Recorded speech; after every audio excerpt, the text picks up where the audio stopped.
Well, here we are. We're in our 8th week already in this series, Genesis, going back to the beginning. And I don't know about you, but I am thoroughly loving this series. And I think the reason that I'm liking it so much is that we're going back and we're talking about stories that you and I were taught when we were in Sunday school, right?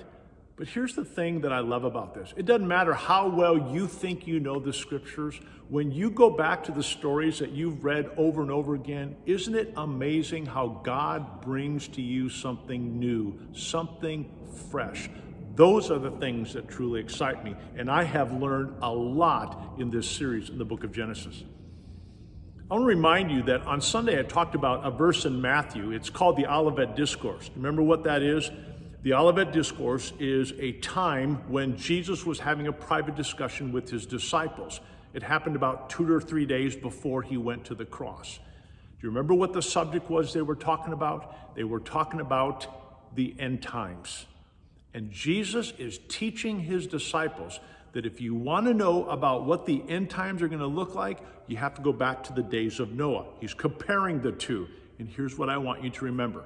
We learn about our future by comparing it with our past. Now remember, in the days of Noah, the Bible describes in both the Old and New Testament what was going on. Remember what the Bible tells?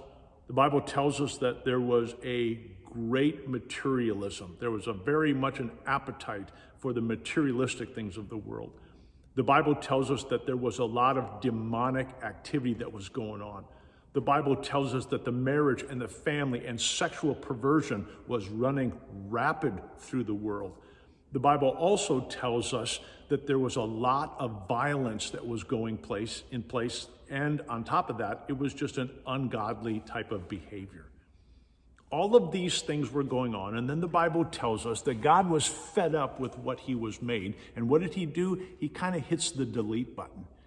But before he hits that delete button, before he destroys the entire world except the marine animals, before he destroys everything with a flood, there's something that he does. Even as wicked as the world is, and even though he knew there were only 8 people that were followers, that were believers, what did he do? He allowed 120 years for the world to see what he was doing and give them an opportunity to repent. When the day had come for Noah and his family to get into the ark, when God was about to bring about the destruction of the entire earth, the Bible tells us that God intervened. Now, I don't know about you, but when I hear about somebody destroying the world, I wouldn't use the word God intervened. I mean, intervene means it's like he's intentional. There's something he's trying to do. And that's exactly what I want you to know. The reason God brought the flood and the reason that he intervened was this. He wanted to protect the seed from which would come the Redeemer. You see, that's one of the main reasons why God brought this flood, to destroy the wickedness in the world. He wanted to protect the seed that the Redeemer, his son, Jesus Christ, would come from. And that seed would come from the seed of the family of Noah. Once again, we see our God is an intentional God. And once again, he demonstrates how much he loves us and how much the Bible is still true in the fact that God's will is that all men would be saved. Enjoy your time tonight in discussing the questions. We'll see you next week.